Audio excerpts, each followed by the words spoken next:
नमस्कार। आकाशवाणी देहरादून से प्रस्तुत है प्रादेशिक समाचार। पहले मुख्य समाचार। प्रधानमंत्री नरेंद्र मोदी आज देहरादून के महाराणा प्रताप स्टेडियम में 38वें राष्ट्रीय खेलों का उद्घाटन करेंगे। हल्द्वानी में आयोजित ट्रायलेथॉन मिक्स्ड रिले प्रतियोगिता में महाराष्ट्र ने शानदार प्रदर्शन करते हुए स्वर्ण पदक जीता। प्रधानमंत्री का युवाओं से एक राष्ट्र एक चुनाव चर्चा में सक्रिय रूप से भाग लेने का आह्वान।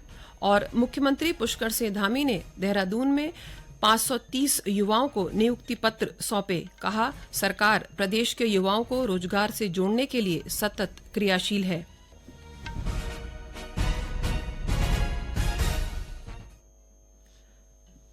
प्रादेशिक समाचारों के साथ मैं स्वाति कपिल और अब समाचार विस्तार से।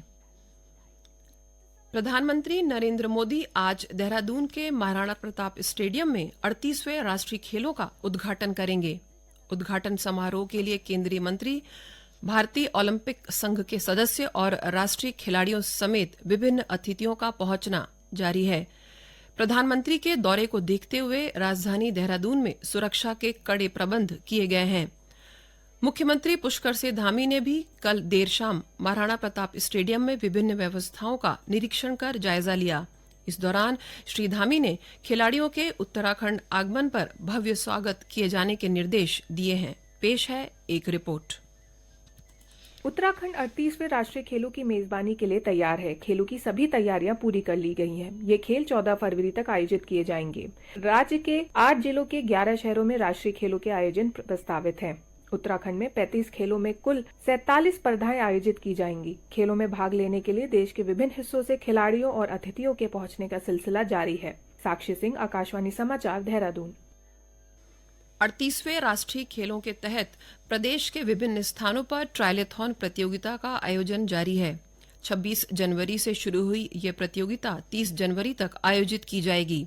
हल्द्वानी के गौलापार स्टेडियम में 27 जनवरी को आयोजित तैराकी, साइकिलिंग और दौड़ वाली ट्रायलेथॉन मिक्स्ड रिले प्रतियोगिता में महाराष्ट्र ने शानदार प्रदर्शन करते हुए पहला स्थान हासिल कर स्वर्ण पदक जीता। महाराष्ट्र की 4 सदस्यीय टीम ने इस प्रतियोगिता को पूरा करने में 2 घंटे 12 मिनट और 6 सेकंड का समय लिया। ट्रायलेथॉन मिक्स्ड रिले प्रतियोगिता से जुड़ी और अधिक जानकारी दे रहे हैं नैनीताल से हमारे सहयोगी। 250 मीटर तैराकी, 10 किलोमीटर साइकिलिंग और 2.5 किलोमीटर दौड़ वाली ट्रायथलॉन मिक्स्ड रिले प्रतियोगिता में कुल 16 राज्यों की टीमों ने हिस्सा लिया और मेजबान उत्तराखंड की टीम को 11वें स्थान पर संतोष करना पड़ा। आकाशवाणी समाचार के लिए नैनीताल से सुमित तिवारी। टिहरी के शिवपुरी स्थित सैंड बीच पर कल बीच हैंडबॉल लीग मैचों की शुरुआत हुई। पहले दिन पुरुषों और महिलाओं के विभिन्न पूलों में रोमांचक मुकाबले खेले गए। पुरुषों के मैच पूल ए में उत्तराखंड ने तेलंगाना को 17-6 और 19-12 के स्कोर से हराकर 2-0 से जीत दर्ज की। उत्तराखंड की टीम के दिग्गज खिलाड़ी दिनेश ने 14 और भूपेंद्र सिंह ने 13 गोल किए।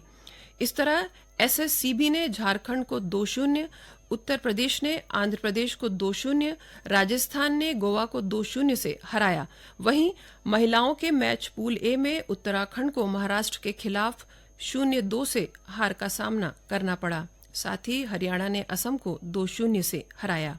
ये समाचार आकाशवाणी के देहरादून केंद्र से प्रसारित किए जा रहे हैं।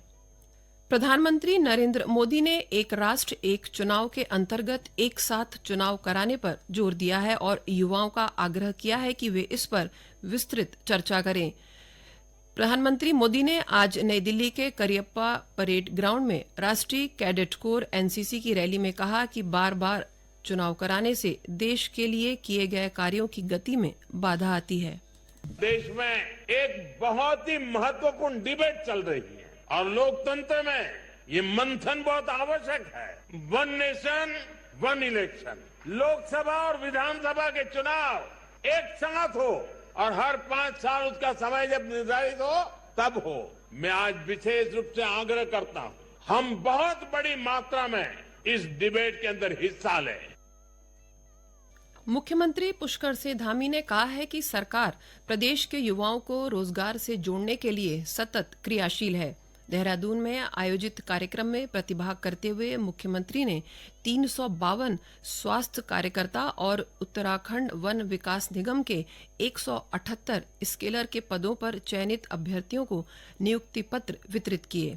नवनियुक्त कार्मिकों को संबोधित करते हुए श्री धामी ने कहा कि उत्तराखंड को विकसित राज्य बनाने के संकल्प को सिद्धि तक पहुंचाने में युवा महत्वपूर्ण भूमिका निभाएंगे। उन्होंने कहा कि स्वास्थ्य कार्मिकों की नियुक्ति से राज्य की स्वास्थ्य सेवाओं को और अधिक सुदृढ़ बनाने के साथ ही पर्यावरण संरक्षण के प्रयासों को भी गति मिलेगी। मुख्यमंत्री ने कहा कि राज्य सरकार ने योग्य उम्मीदवारों और प्रतिभाओं का भविष्य बचाने के लिए राज्य में देश का सबसे सख्त नकल विरोधी कानून लागू किया है। युवाओं को अधिक रोजगार देने पर जोर देते हुए श्री धामी ने कहा कि सरकार ने एक वर्ष में बेरोजगारी दर में रिकॉर्ड 4.4% की कमी लाने में सफलता प्राप्त की है, जो राष्ट्रीय औसत से भी अधिक है। प्रदेश में 27 जनवरी से समान नागरिक संहिता यूसीसी लागू हो गई है। यूसीसी लागू करने का उद्देश्य सभी नागरिकों के लिए समान अधिकार सुनिश्चित करते हुए व्यक्तिगत नागरिक कानूनों का मानवीकरण करना है। संहिता के अंतर्गत राज्य में अनुसूचित जनजातियों को छोड़कर सभी धर्म के नागरिकों के लिए विवाह, तलाक, उत्तराधिकार और विरासत पर एक समान नियम होंगे। विवाह और लिव इन रिलेशनशिप का पंजीकरण कराना अनिवार्य होगा। मुख्यमंत्री पुष्कर सिंह धामी ने कहा कि समान नागरिक संहिता के माध्यम से सभी को समान अधिकार देने तथा महिला सशक्तिकरण सुनिश्चित करने का निर्णय लिया गया है। तो समान नागरिक संहिता जाति, धर्म, लिंग आदि में अंतर के आधार पर कानूनी मामलों में होने वाले भेदभाव को समाप्त करने का एक संवैधानिक उपाय है। इसके द्वारा सभी नागरिकों को समान अधिकार देने का प्रयास किया गया है। इसके लागू होने से प्रदेश में सच्चे अर्थों में महिला सशक्तिकरण सुनिश्चित हो सकेगा, जिसके बारे में मैंने अभी कहा कि सशक्तिकरण भी होगा, सुरक्षा भी होगी। इसके द्वारा जो कुछ कुरीतियां हैं, अब हलाला, इद्दत, बहुविवाह, बाल विवाह, 3 तलाक आदि जो कुप्रथाएं हैं, उन पर पूरी तरह से रोक लगाई जा सकेगी। राज्य में यूसीसी लागू होने से प्रदेशवासियों में उत्साह है। सभी ने यूसीसी का स्वागत किया है। युवाओं का कहना है कि यूसीसी से सभी को समानता का अधिकार मिलेगा।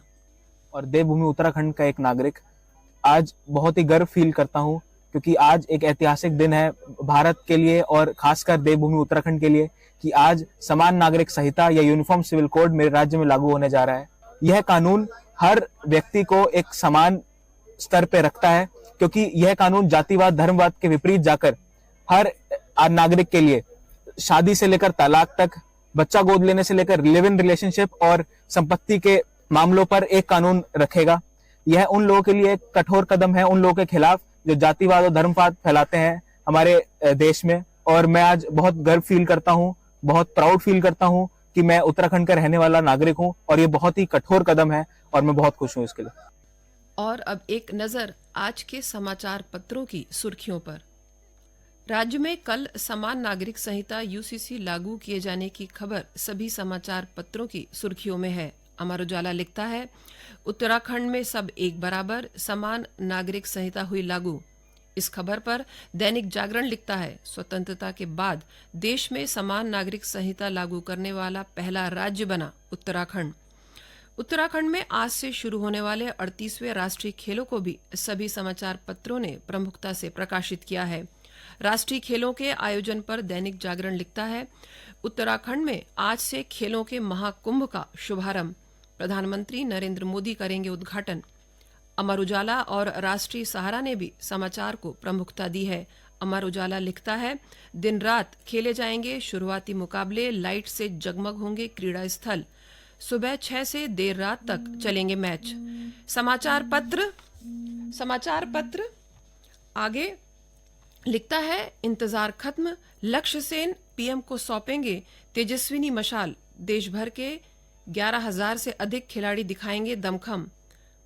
हरिद्वार जिले के रुड़की में पूर्व मंत्री प्रणव चैंपियन व खानपुर विधायक उमेश शर्मा के बीच चल रहे विवाद को भी समाचार पत्रों ने प्रमुखता से स्थान दिया है। अमर उजाला ने लिखा है, प्रणव को जेल, उमेश को बेल।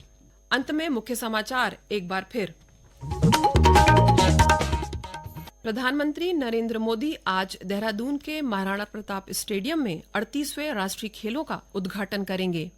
हल्द्वानी में आयोजित ट्रायलेथॉन मिक्स्ड रिले प्रतियोगिता में महाराष्ट्र ने शानदार प्रदर्शन करते हुए स्वर्ण पदक जीता।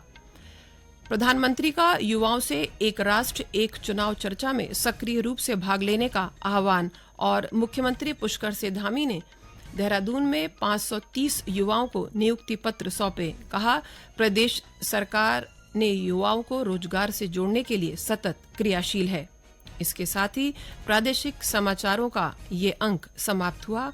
नमस्कार।